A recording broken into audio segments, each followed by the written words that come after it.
You can find ice-cold refreshment right here at Parker's Kitchen. Cool off with a large fountain drink for just 89 cents. That's a huge sweet tea for less than $1 at Parker's Kitchen. Live from Augusta, breaking news. Breaking news this morning out of Augusta. The Red Cross is assisting a family of 5 after a house fire yesterday evening on Prince Road. Firefighters say they responded to the home just after 6 p.m. and found heavy smoke and flames. Crews battled those flames and completed a search of the property. They say no injuries were reported from that fire. Georgia Power also responded to disconnect the electricity to that home, and officials say the cause of that fire was electrical. Okay, quiet in the weather department here as far as what we're looking at this morning. A beautiful skyline, just a little less than 30 minutes away from what will be really nice sunrise here. We shifted the camera just a little bit outside the studios, looking at much more about the heat coming up in just a little bit. Approaching 6:02. Thanks, Tim. An Aiken County mother speaking out, calling for answers. Deputies are investigating an Aiken school, Redcliffe Elementary, facing allegations of students being abused. News 12 on Your Side Investigates found 3 reports have been filed, 1 from a school employee and 2 from parents. Your Sydney Hood spoke with one parent, Emily Satterfield, after she brought the allegations to the school board on Tuesday. Emily says that her family has reached a breaking point. She told deputies that a Redcliffe teacher dragged her son across the playground. She says he came home with red marks all over his arms and his back bruised. With no answers from the school for months, she says her husband brought it to the board's attention, calling for transparency.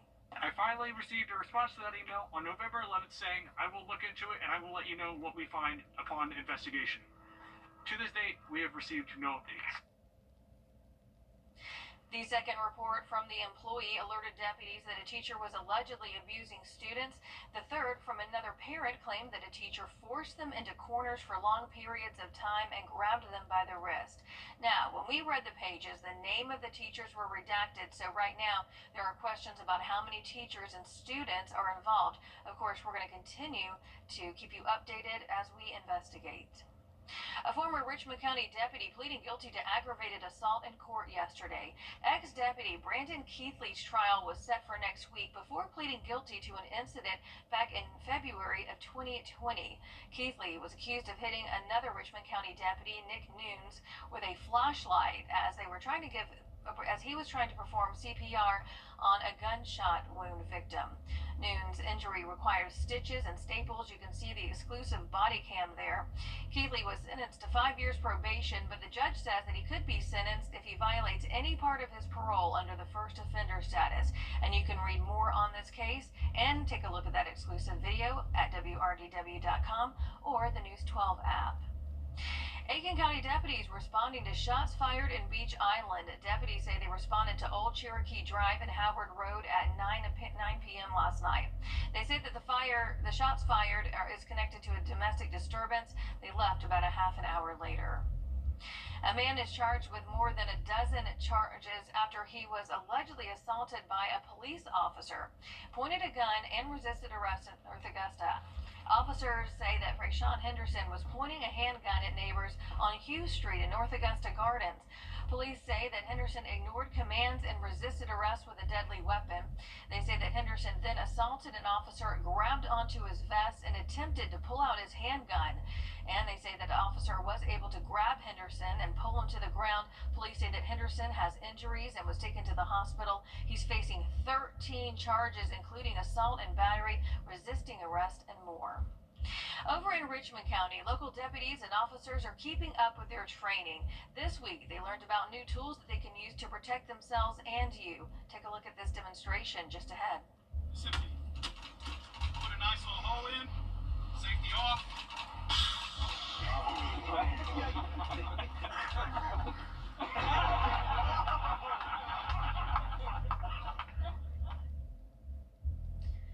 Yes, they are laughing in the background because it's only training, yet this is a good method to make sure that no one gets hurt. Non-lethal tools like this ones that you see on your screen are an option for them not to use their guns. Those 2 men that you saw just dash out of the car right there are brothers, and they shared with us what they took away from that experience. See, from like a suspect, like real life point of view, it would definitely catch them off guard because they would at that point be already hyperventilating or an adrenaline rush. Yeah. So we were calm, and it still affected us pretty bad. Even the Richmond County Sheriff says that this gave them all an extra tool, so they're saving lives and preventing injuries while on duty. The support for Columbia County deputies Brandon Sykes and Gavin White are not over yet. Yesterday, Ziggy's Coffee hosted a benefit donating all proceeds to the deputies and their families. Sykes was laid to rest last week after he was killed while on duty, and White is still recovering, but he's doing so at home. Okay, yeah, so we just wanted, to find a way to be able to give back to the heroes of our community. Deputy Sykes was a neighbor of ours, and so, we would see his patrol car as we walked by with the kids and the dog and see family at the pool, and, he and Deputy White are just as much members of our community as the rest of us, and we just wanted a way to give back. If you missed out on the fundraiser, don't worry. There are more ways that you can show your support. Today, at all El Rey locations, 15% of proceeds will go to their families. It's a part of the Spirit Day that they're hosting. So if you'd like to support Deputy Sykes' family, you can also make a donation in his honor to the Tunnel to Towers Foundation. Hunger is on the rise here in the CSLRA. A new report from Golden Harvest Food Bank finds their service area 1 in 6 people are food insecure and 1 in 4 for kids. Last year it was 1 in 7 people and 1 in 4 kids. We stopped by Golden Harvest to learn more about what contributed to these rising numbers. Inflation is a big one. High food costs is a big one. We're seeing a lot more people visiting our food pantries and our food lines. Our soup kitchen lines are getting a little bit longer, and it's just because of rising costs. A lot of people don't really have the means to keep up with eggs being, almost $5, $6, sometimes $7 a dozen. So we're starting to see a larger need in those people that are needing us. She also cites Hurricane Helene as a major cause for the rising hunger levels, and as summer approaches, Golden Harvest is continuing its food programs to make sure that kids have something to eat with the Summer Harvest food program boxes. Those include easy-to-cook meals for kids and parents, even some fresh produce. The McDuffie County Waste Transfer Station on Messina Road is set to reopen this morning. The station suffered substantial damage to the building and scale electronics from an unsecured roll-off container. The station was closed starting on Monday for crews to make emergency repairs. The McDuffie County Sheriff's Office is investigating, and they say that the driver and the company are going to be held responsible. The station is set to reopen at 7:30 this morning. And don't forget about Thunder Over Evans. That's coming up Saturday at 5 p.m. The fireworks show is expected to start around 9:15, and it is free to attend. You want to make sure you don't bring a pet, tents, or coolers. Chairs and blankets are fine, though. And a fun fact, you can also tune in on the radio if you're within a mile of Evans Town Center Park. Organizers went ahead and put the event website on the station as 98.5. And even if you're not planning on going to Thunder Over Evans, there are some road closures that you need to know about. The first is Antebellum Way. Deputies are going to close the road to all traffic starting at 6 a.m. tomorrow morning, and it'll remain closed until midnight Saturday. The second closure is on Evans Town Center Boulevard from Ronald Reagan Drive to Antebellum Way. That closure is going to start at 6 a.m. on Saturday and last until midnight. Access of any businesses on these roads are going to stay open, even though with those closures. The Aiken County Public School District receiving nearly $300,000 from the SRP Federal Credit Union. The $290,000 check reflects donations made by SRP from the Affinity Debt Card Program. Each time a member uses an Affinity card, a donation is made to the corresponding school. Some of the Aiken County Public Schools, high schools, will receive some of the money, including North Augusta, Aiken, and South Aiken high schools. Each school can choose how they wish to spend those funds. Housing problems in Georgia are growing as more and more people are priced out of homes. We're going to take a look at what Lawmaker is doing coming up. And we're not far away from sunrise here. We've got a beautiful look at the sky right now. Becoming mostly sunny here. Heading into what's going to be a big jump in highs. Talking 90-degree heat through the end of the week next. Stay with us. And as we head to break, giving you a live look at Grovetown at I-20 at 6:10. We've helped injured people recover.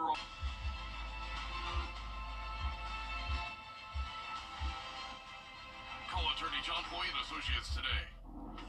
This is the latest system we're watching heading straight towards the southeast. Expect to see heavy showers and thunderstorms and We've issued a first alert for all of our counties here in the CSRA, and that's for the chance of strong. We are tracking a strong line of thunderstorms heading directly towards central Georgia. You can see right here, no one being spared from this first alert for today. You do have a threat. the First Alert Radar Network. All the sweeps are working here, keeping every neighborhood covered.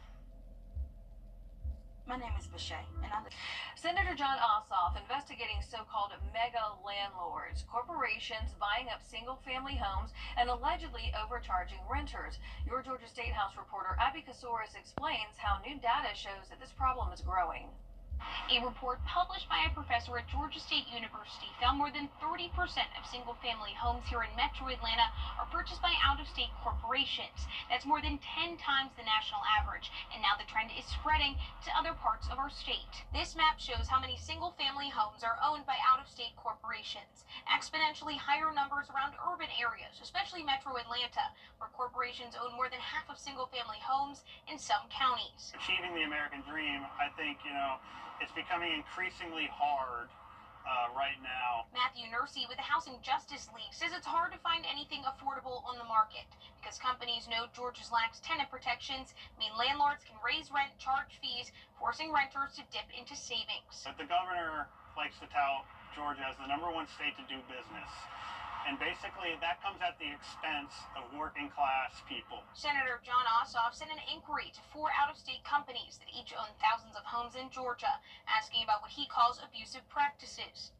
And rest assured that as this investigation continues, we will be taking a deep dive into those rental practices. After asking those companies about the senator's inquiry, we received an unprompted email from the National Rental Home Council, a lobbying group that represents the interest of owner-operators and residents. They provided this statement saying, "We need to stop pointing fingers and start expanding housing options. Companies invest significantly in these communities, renovating properties to high standards, employing local contractors, and maintaining quality housing options." A recent report from the National Low-Income Housing Coalition found the country is short more than 7 million rental homes. Ossoff responding, saying the housing crisis goes beyond the principle of basic supply and demand. We have a housing market with a few major actors who are bringing demand into the state and who have the cash to outbid ordinary Georgia homebuyers. Ossoff's inquiry included more than a dozen questions. They were asked to respond to his email by July 1st. In Atlanta, I'm Abby Kasouris. The father. What's with all the goats? Goat. Georgia's outstanding attorney team? After you've been injured in a car crash, call George Sink Injury Lawyers and get the GOAT on your side. Hurt? Call all 9s now. The dentist will be Some moments are too perfect for words. A love so true. A night so magical. At Windsor Jewelers, we help you find the ring that tells your love story. A ring as timeless as your forever. Because when the moment is right, only the perfect ring will do. Windsor Jewelers, where forever begins.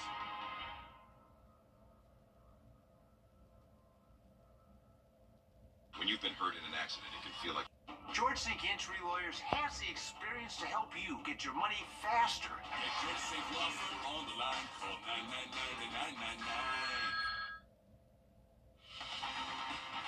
Live from Augusta. Breaking news. We begin with breaking news this morning out of Augusta. The Red Cross is assisting a family of 5 after a house fire yesterday evening on Prince Road. Firefighters say they responded to the home just after 6 p.m. and found heavy smoke and flames. Crews battled those flames and completed a search of the property. Luckily, they say no injuries were reported from that fire. Georgia Power also responding to disconnect the electricity to the home. Officials say the cause of the fire is electrical. Beautiful sunrise happening as we speak here. We're at the bottom of the hour, just about to come over the horizon right now. Cabela Drive at the bottom there. Off in the distance, pretty smooth path of travel. It's clear out there. I-20 off in the distance heading into South Carolina. Beautiful start. Temperatures between 65 to around 70 degrees. Winds at 3. Summer-like temperatures starting tomorrow and lasting through the weekend. We'll get much more on that forecast coming up shortly. 6:32. The Aiken County Sheriff's Office investigating after a mother spoke out about allegations of abuse at an elementary school. News 12 on your side found multiple reports filed concerning abuse at Redcliffe Elementary, one from a school employee and two from parents. After speaking to school board members, Emily Satterfield says that her family has reached its breaking point. My son came home that evening telling me about this. I actually have images where he had grabbed my son's wrist so hard that he had left a red handprint on him. And then he also had marks on his bum and his back from being shoved down repeatedly.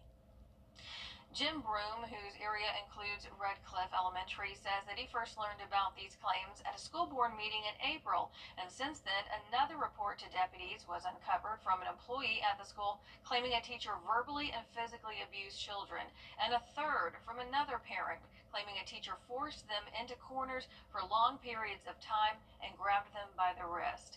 Now, the names of the teachers were redacted, so right now there are some questions about how many teachers and students are involved. We are investigating, and we will keep you updated as the story develops. To Richmond County, where deputies are learning to use non-lethal force. The less lethal weapons give officers a chance to not have to use their firearm or take a life in the line of duty. Richmond County Sheriff Eugene Brantley says that it not only helps to protect officers, but also suspects who may not be fully aware of their actions.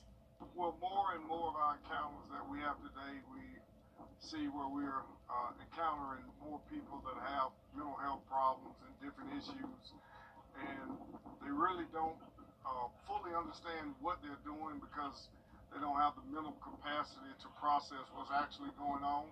And so this is one of the ways we can still accomplish our goal of bringing some sense of normalcy to the situation. Multiple agencies were there to take part in that training. Design plans for the Fairfield Street Bridge in Aiken are still up in the air this morning. The main hurdle was finding funds to fix the bridge, and one plan involved tearing down and rebuilding that bridge, which connects to the historic district of downtown Aiken, but that was shot down. So, and now they're having to go back to the drawing board for a new design, and that means the process is going to take a little longer. Your Kennedy Payne explains. After nearly a decade, a plan to possibly pull the barricades away was withdrawn. We replicated a design that was used for the York Street Bridge. That particular design needed some refinement based on feedback from the public and from the design review board. The city is heading back to the drawing board. Expectation is we'll come up with a bridge design keeping with the historic aspects of the community. Ashby Reynolds has lived next to the bridge since 2014 and says it's always been a special part of her neighborhood. We called it the old bumpy bridge. We could hear like the bump of the cars. A year and a half after we moved in, approximately, maybe almost 2 years, they closed it, but it was still wonderful because we could walk over it as we had children and they grew. We really enjoyed it. It's not the only bridge closed down. One street over is Union Street Bridge, also littered with road closed signs and orange cones. It's sort of disappointing in this beautiful neighborhood to walk up to detour signs and chain link fences, and the bridge has just really deteriorated. Like many in her neighborhood, she hopes the bridge's history doesn't go forgotten. We would love a pedestrian bridge, and I think pretty much everybody in our neighborhood would agree with that. We also would be okay with seeing a bridge that cars were allowed on as long as it looks exactly as is. The city says it will take several months for another redesign, and during that time, they are going to continue to take public input into consideration. The Salvation Army is opening a new center to help kids in the CSRA. We'll look at what this new facility has to offer coming up. And how about that sunrise? There we get a good look at it. Beautiful start to the day. Clear skies now. Might see a little scattered cloud cover build throughout the day, but we're just talking about how hot that weather is expected to get into tomorrow next. And as we head to break, giving you a live look at Calhoun Expressway at 6:38. at Midas of Augusta. Home stretch there next week on Monday, Tuesday, and Wednesday. 6:44. All right, thanks, Tim. A safe place for youth in Aiken has been revamped. Community members coming together for the ribbon cutting of the Salvation Army's Red Shield Youth Center. The place was formerly known as the Boys and Girls Club. Yerzena Halliburton has more on how the Salvation Army is finding solutions when it comes to offering more programs so that kids stay on the right track and reach their goals. A reopening ceremony taking place for the Red Shield Youth Center in Aiken. Captain Michael Good says they've made changes to the programming and activities there. We'll be starting a new initiative with Clemson Extension, where they will be teaching agriculture classes to children here in our facility. Children will be able to grow fruits and vegetables and sell them in a farmer's market. So really excited about that. Excited about a new reading and comprehension program that's just gotten geared up. There are some mentorship opportunities and job readiness programs starting as well. The Red Shield Youth Center is open after school with 120 kids already enrolled and about 30 that attend every day. Really, we just have a vision of bringing them a place where they can come and just be loved on. We can build on their character, mentor them, and focus on areas that they're struggling with. Captain Good says they've seen a record number of kids staying at their overnight shelter, and this youth center serves as a resource for them too. We've had more children in the last 2 months than ever before. And what's really unique is that these children are coming, they're all grade level. And so we're able to provide the Red Shield Youth Center as a bridge to our shelter. So children that are in our shelter are also able to receive the services here at the center. He says registration is open for families looking for a place for their kids to go. These children are our next individuals in government. They are our next doctors and nurses and teachers. They are the next CEOs and bankers. And so if we're not pouring in today, we won't have that tomorrow. Registration is open for kids ages 6 to 18. The Red Shield Youth Center is located off Lawrence Street in Aiken. They are in need of some tutors and volunteers as well as donations of craft supplies. So if you'd like to sign your child up or donate toward their scholarships for the kids who go there, we have that information on our website and our WRDW app. All you have to do is go to the Finding Solutions tab. The governor of Minnesota